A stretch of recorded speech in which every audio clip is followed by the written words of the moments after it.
Amém. A paz do Senhor, meus irmãos. Hoje nós vamos falar sobre santidade. Amém? Então, o texto que nós iremos iniciar hoje está em Hebreus, no capítulo 12, no versículo 14. Amém? Então todos abram em Hebreus, capítulo 12, versículo 14. Está escrito assim: busquem a paz com todos e a santificação, sem a qual ninguém verá o Senhor. Amém?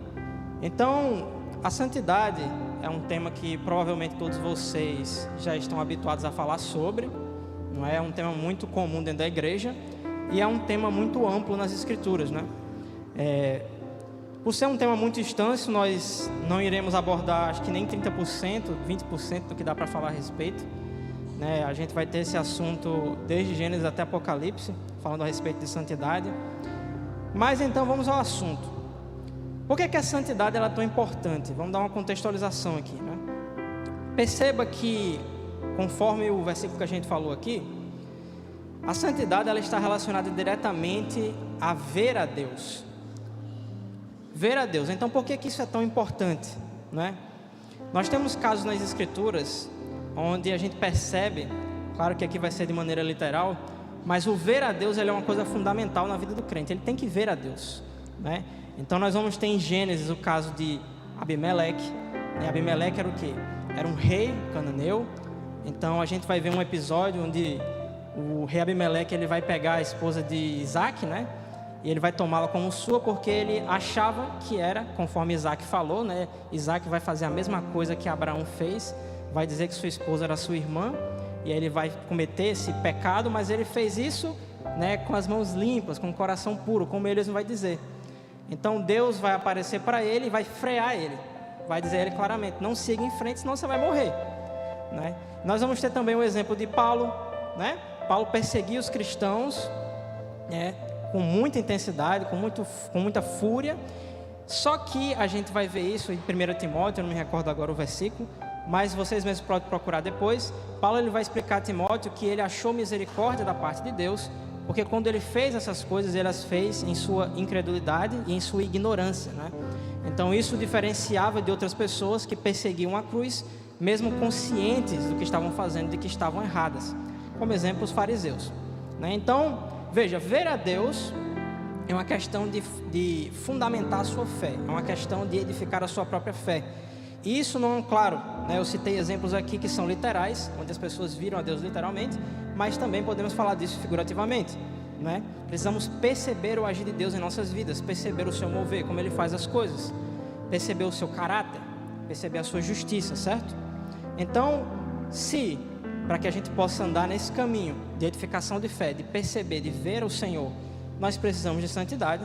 Então é evidente que a santidade ela é mais do que fundamental, é obrigatória, certo? A santidade é um objetivo que nós temos que ter diariamente. Então, antes de eu falar sobre o assunto principal, vamos entender um pouco, né, de maneira resumida aqui, o que é santidade, biblicamente, né? Então a santidade apareceu pela primeira vez no Antigo Testamento, né, no hebraico. O termo santidade, ele vem do termo kadosh, né? E kadosh ele vem de uma raiz hebraica antiga que quer dizer que é kad e quer dizer cortar. Portanto, é daí que as pessoas falam, né, que santidade é ser separado. Você tem que separar as coisas. Quando você corta, você separa. Então, ser separado em relação ao quê? Não é? Se a gente está falando de separar duas coisas, a gente tem que entender se a gente está falando de ser separado do quê. E é claro, né, conforme a Escritura fala, na Nova Aliança, nós temos que ser separados do mal, separados do pecado, certo? Separados do mundo, da maneira que o mundo vive, certo? Então, vamos lá, vamos entrar aqui no ponto principal. A ideia de hoje é que eu fale a respeito do jejum da alma. O que eu quero dizer com jejum da alma, né? É sobre a estratégia que nós temos que ter em mente daquilo que sabota o processo da santificação, certo? A santidade, a busca pela santidade em Deus, ela tem dois lados, por assim dizer. O primeiro lado, a gente já falou sobre isso aqui, e nós falamos sobre isso constantemente em todas as pregações, basicamente, porque tem a ver com oração, palavra e jejum. Um jejum aqui, enfraquecimento do corpo, certo? Só que tem um outro lado, não é, da santificação, que é muito importante, e se nós não tomarmos cuidado, e de fato foi isso que Deus, Ele falou comigo, né, ontem. O pastor ligou para mim falando que era para pregar hoje, então eu fui perguntar a Deus o que é que eu tinha que trazer aqui para vocês, e Ele ministrou sobre isso mesmo, certo? Sobre essa estratégia que a gente tem que ter. Então, o primeiro ponto que a gente vai abordar aqui é compreender o poder do conhecimento em nós, certo? Compreender o poder do conhecimento em nós. Então, sermos santos como Deus é santo é uma questão de mudança de mentalidade. Vamos entender isso. Não é nossa responsabilidade mudarmos o nosso espírito e nem o nosso corpo, certo? As naturezas dessas duas partes não mudam pelo esforço. Por que eu estou dizendo isso aqui? Para você conseguir andar em santidade, você precisa se mudar. Mas se você não se compreende, então é muito difícil para você conseguir ter clareza sobre a estratégia que você vai adotar para fazer isso, certo? Então nós precisamos nos compreender. Eu já falei isso aqui em outra ocasião, mas a Bíblia vai dizer claramente que nós somos espírito, alma e corpo, certo? E nós precisamos entender, por exemplo, né, se nós analisarmos ali de maneira resumida Romanos 7 e Romanos 8, que o corpo, ele é dotado da natureza da carne, certo? A carne é a natureza pecadora, amém? Vocês entendem isso? Então a carne milita contra Deus. E a palavra vai ensinar ali nesses 2 capítulos que não é uma coisa que você pode mudar. A carne é escrava da lei do pecado. É o que está escrito em Romanos 7. Então os jejuns, as orações, todo o seu esforço, o que você queira fazer, não pode mudar o que a carne é, a sua natureza, né? Por outro lado, o espírito também não é sua responsabilidade mudar. Por quê? A Escritura vai ensinar, quando ela fala sobre nova criatura em 2 Coríntios, quando ela vai falar em Efésios, não é? 4:24, sobre o novo homem, quando vai falar em 1 João, sobre aquilo que é nascido de Deus, que é, se referindo ao Espírito, certo? E que ele não pode pecar porque é nascido de Deus. Então, a Escritura vai mostrar o tempo todo que o nosso eu espiritual, ele é guardado por Deus, certo? Ele, de fato, é a manifestação da graça de Deus em nossas vidas, quando vocês creem em Jesus Cristo. Então, Efésios vai dizer isso, não é? Ele nos ressuscitou e nos fez assentar em Cristo nas regiões celestiais. Você não percebe essa realidade agora, provavelmente. Você não está sentindo isso. Mas é a realidade do teu espírito, certo? Então, o que pode ser mudado, a tua responsabilidade diante de Deus, é tratar a tua alma. Amém? Tratar a tua alma. E quando a gente fala sobre alma, a gente tem que primeiro entender sobre o alimento. Você é aquilo que você se alimenta, certo? Tudo aquilo que você se alimenta vai determinar aquilo que você é. Então, quando a gente fala, por exemplo, qual é o alimento do corpo? O que define o rumo do corpo? Aquilo que é físico. O corpo é físico. Então, ele se alimenta do que é físico, certo? O corpo não é constituído de átomos. Então, ele se alimenta de quê? De átomos. O alimento do corpo é aquilo que é físico, porque o corpo é físico. Quando a gente fala sobre o espírito, qual é o alimento do espírito? É a letra que você lê aqui? Não cometa esse equívoco, certo? O alimento do espírito é a palavra que procede da boca de Deus. E aquilo que Deus é, ele é espírito. O que ele fala é espírito. A palavra de Deus é espírito. Este livro aqui, ele está falando da palavra verdadeira, que é um espírito que você não vê. Este livro aqui, ele tem o conhecimento que vai alimentar a sua alma, porque o alimento da alma é o conhecimento, certo? Então nós vamos ver isso. Abram em Efésios, capítulo 1, versículo 18. Efésios, capítulo 1, versículo 18.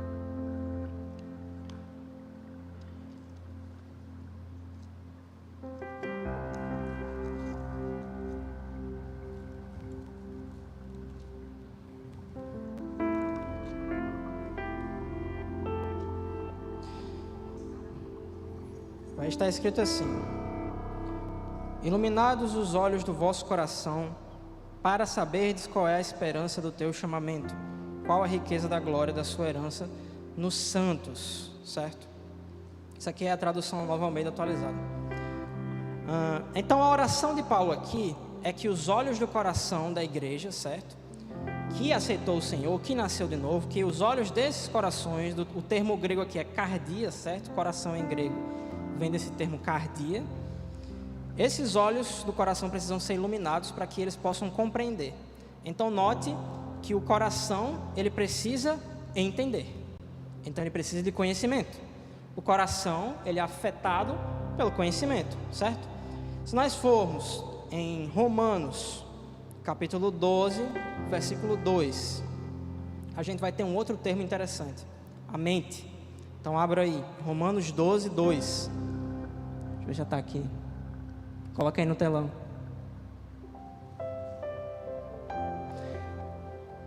Então está escrito assim: não sedes conformados com este mundo, mas sedes transformados pela renovação do vosso entendimento, para que experimenteis qual seja a boa, agradável e perfeita vontade de Deus.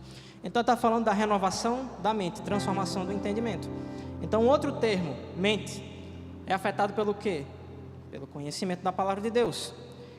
Vamos agora para 1 Coríntios, capítulo 8, versículo 12.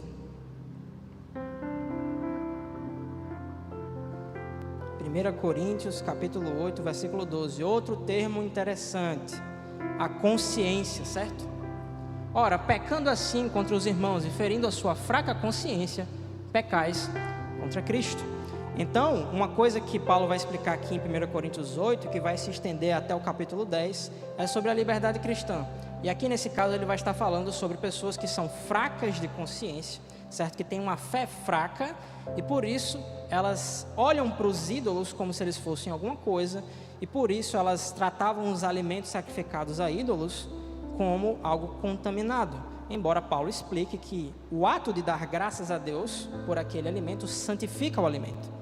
Então vejam, o coração, a mente e a consciência, eles são afetados pelo conhecimento de Deus. Eles são diferentes do corpo e do espírito. E nós precisamos entender isso, certo? Se queremos ser santos em nossas almas, porque esses termos indicam a alma, certo? É impossível que isso seja alcançado se não tivermos o discernimento do tipo de alimento que temos dado à nossa alma, o conhecimento que nós temos assimilado. Então, a segunda parte aqui do que eu quero trazer para vocês, tendo isso em mente, certo? Sobre a importância do conhecimento, como isso te afeta, é que nós precisamos fazer diferença entre sagrado e profano. Fazer diferença entre sagrado e profano. E tem sido uma discussão recorrente na igreja, né? Sobre aquilo que é permitido ao crente e aquilo que não é. Aquilo que convém e o que não convém, né? Às vezes já vi algumas pessoas falarem, né, que é uma linha tênue a diferença entre aquilo que é permitido ao crente e aquilo que não é. E eu meditei, já faz alguns anos que eu medito nesse tipo de assunto, e tem uma passagem na Escritura que eu acho que ela nos dá bastante luz a respeito desse assunto, né? Então abra em Ezequiel, capítulo 42, versículo 20.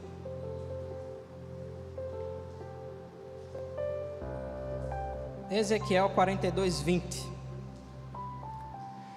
Então está escrito assim: mediu pelos 4 lados e havia um muro em redor que tinha 500 canas de comprimento e 500 de largura para fazer separação entre o santo e o profano.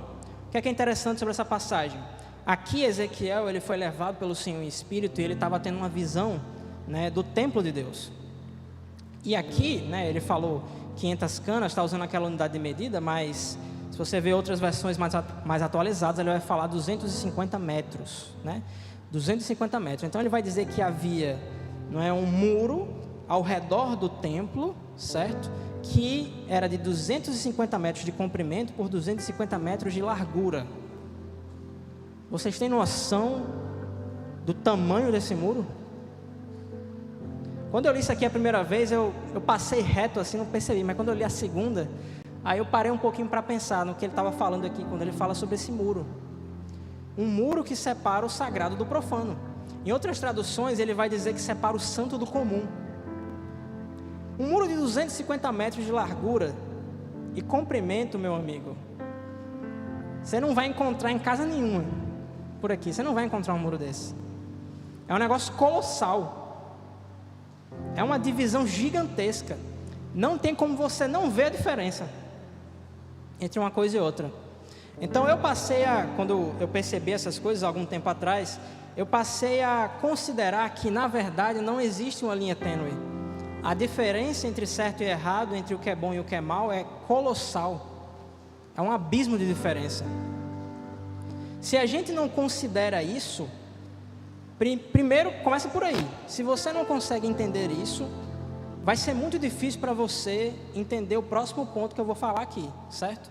Vai ser difícil para você conseguir discernir o que é santo e o que é comum, o que é sagrado e o que é profano. Não é difícil de entender, mas você precisa considerar isso, certo? Há uma diferença e a ideia de Deus não é que a diferença fosse pequena, devia ser grande, certo?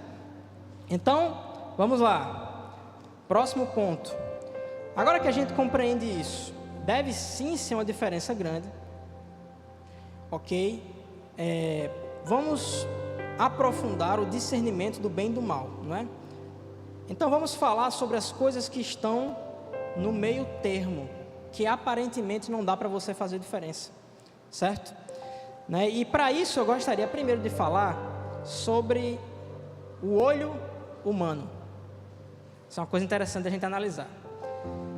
Quando você estuda um pouco de oftalmologia, certo? Não sou nenhum especialista, pelo amor de Deus. Se alguém tiver aqui ver que eu vou falar alguma coisa errada, pode me corrigir depois. Mas se você dá uma analisada no olho humano, você vai perceber uma coisa interessante. O olho humano, ele tem uma visão ampla, certo? Ele consegue captar uma área muito grande ao seu redor, cerca de 120 graus, ok? Só que quando você vai entender um pouco sobre foco, o foco do olho, você vai perceber que ele é minúsculo. Então eu consigo ver todos vocês aqui sentados, mas eu só consigo focar em um rosto. Eu só consigo ver nitidamente uma coisa específica, muito pequena, né? Então se estima que o olho ele consegue captar uma área geral de 341,5 megapixels, certo? Mas o foco humano, o foco do olho humano, ele só pega 7 megapixels. É uma coisa ridiculamente pequena em relação ao que você consegue ver com a visão. Sabe uma coisa interessante? Jesus vai dizer o quê? Que os olhos são a janela da alma. O que é interessante de perceber é que, semelhante à tua visão, a tua alma funciona da mesma maneira. Então, a sua alma, ela tem uma ampla visão, porém, ela só consegue dar prioridade, ela só consegue dar foco em uma coisa específica, pequena, certo? Então, você vai perceber isso, né? Quando a gente fala sobre alma, fala sobre entendimento, você vai perceber isso.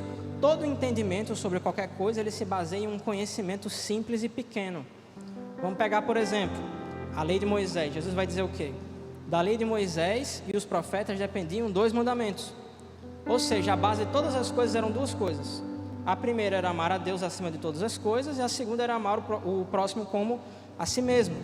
Se você for olhar a área de conhecimento geral, por exemplo, matemática, você não fala sobre multiplicação sem antes falar sobre soma. E se você for ainda mais longe, você vai estudar os axiomas, que são coisas ainda mais básicas. Se você for estudar lei, por exemplo, você tem as leis, mas antes você tem Constituição, né? Os advogados aqui tem que me confirmar. Você tem Constituição, e antes de Constituição tem as cláusulas pétreas. Então sempre existe uma coisa mais básica por meio da qual todas as demais virão. E a alma é desse jeito. Então, o nosso coração só pode ter uma árvore plantada nele. Aqui eu quero trazer à memória de vocês a parábola do semeador. Então percebam isso sobre a questão do foco. Quando Jesus ele semeia a palavra do evangelho do reino, ele falou que ela é uma semente. Em outro momento ele vai comparar essa semente à semente da mostarda, né? O grão de mostarda, que é muito pequeno.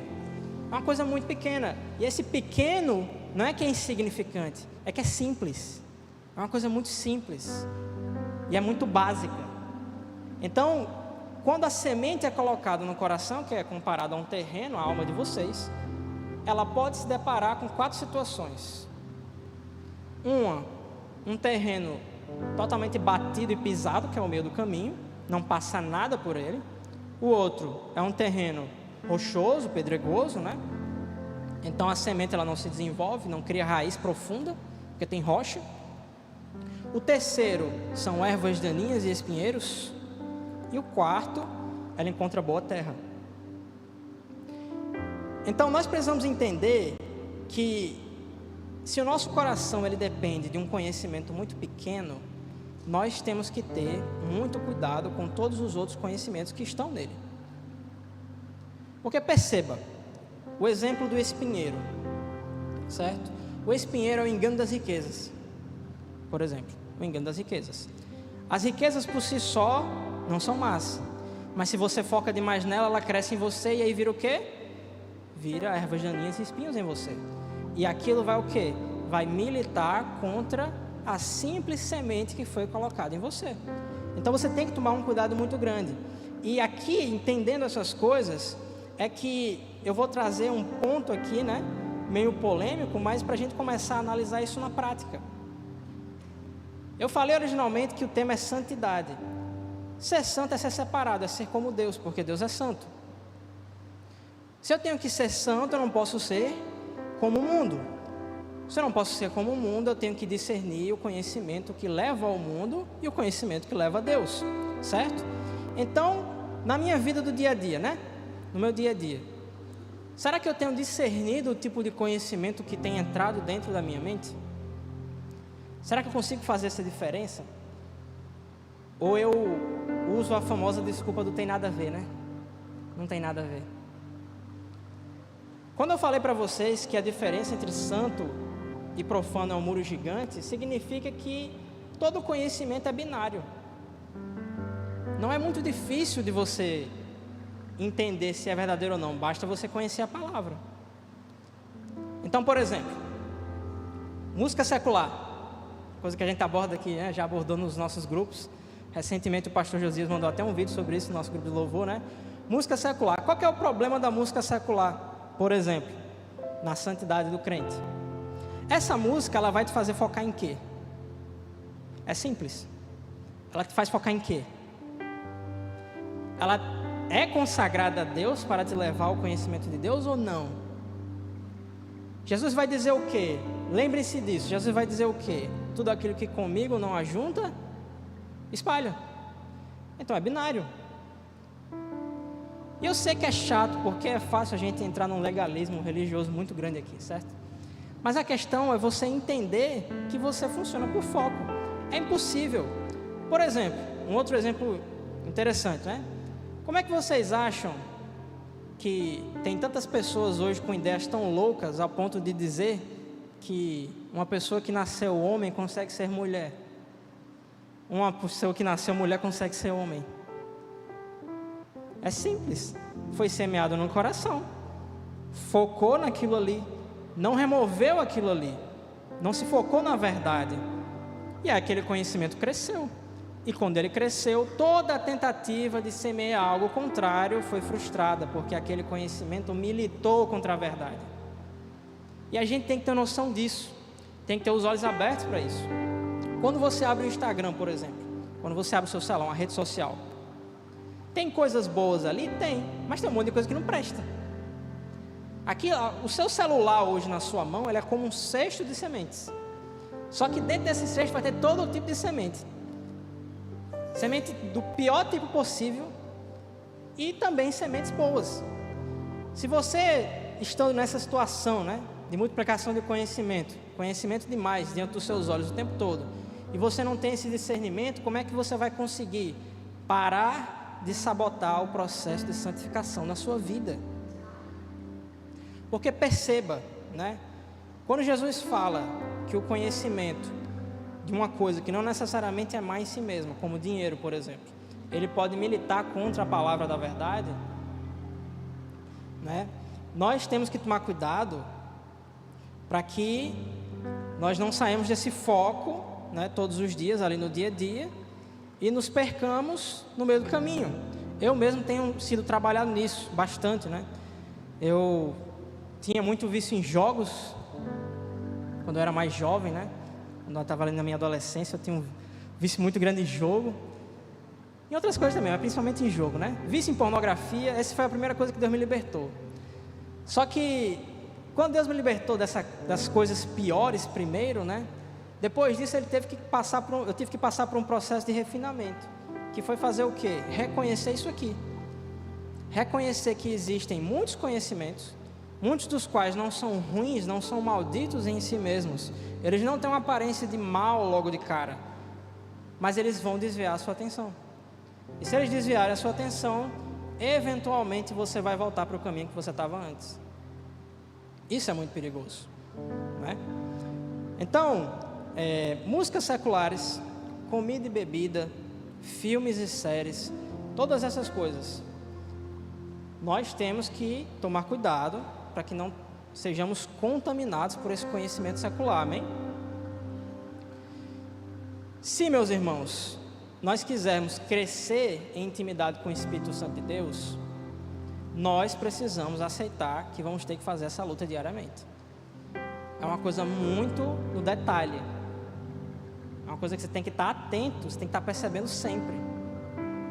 O mundo cada vez mais está com os ideais, né, a moral cada vez mais corrompida, é cada vez mais conhecimento misturado.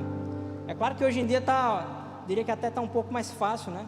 A gente teve aquele show da Madonna e aquele ritual maldito ali sendo feito no meio do show. A gente vê hoje em dia que a coisa está mais explícita, está até mais fácil de você negar, se você quiser. Mas também tem muita coisa que é difícil de você negar, porque não parece mal a princípio, né? Por exemplo, é por isso que a gente toma cuidado com os louvores que a gente canta aqui. A letra tem que ser analisada para ver se realmente vai conduzir para Jesus Cristo, para as Escrituras, certo? Condiz com as Escrituras. Amém? E para finalizar, o louvor quiser subir, pode subir já. Eu vou ler 2 Coríntios capítulo 6, certo? Versículo 14.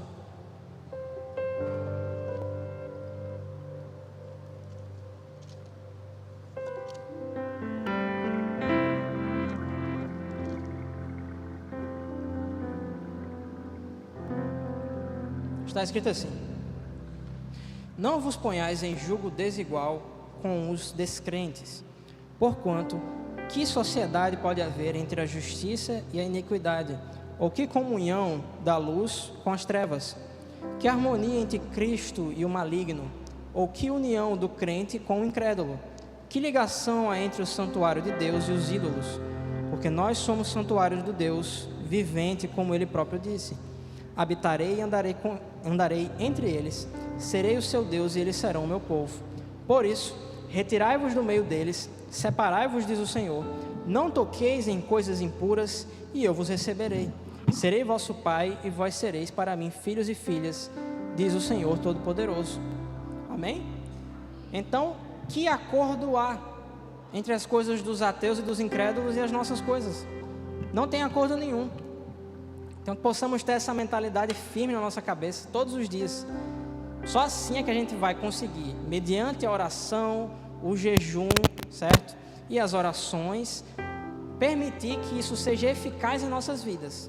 Se nós semearmos conhecimento contrário da palavra, e não necessariamente estou falando de conhecimento que explicitamente é profano, certo? Mas se nós semearmos conhecimento contrários da palavra, que não levam a palavra, que não são centrados em Jesus Cristo, e nos dedicarmos à oração, o jejum e a palavra de Deus, a meditação na palavra, o que vai acontecer é que nós vamos estar nos sabotando. Então, se queremos ser santos, como Deus é santo, possamos ter isso em mente, amém? Então, vamos orar. Senhor Deus, obrigado pela Tua palavra, Senhor, pela Tua verdade. Senhor, eu oro para que o Senhor possa iluminar os nossos olhos, que o Senhor possa nos dar discernimento para fazer essa diferença entre sagrado e profano, entre santo e comum, Pai. Que o Senhor possa nos conduzir, Espírito Santo, no processo de santidade, Pai, para que a nossa fé seja edificada em nome de Jesus, que nós possamos ver o Senhor em todas as coisas, Pai. Termos sim experiências sobrenaturais, mas também vemos nos mínimos detalhes a Tua justiça, o Teu agir, Pai, o Teu mover. Em nome de Jesus é assim que eu oro e agradecemos, Pai. Amém.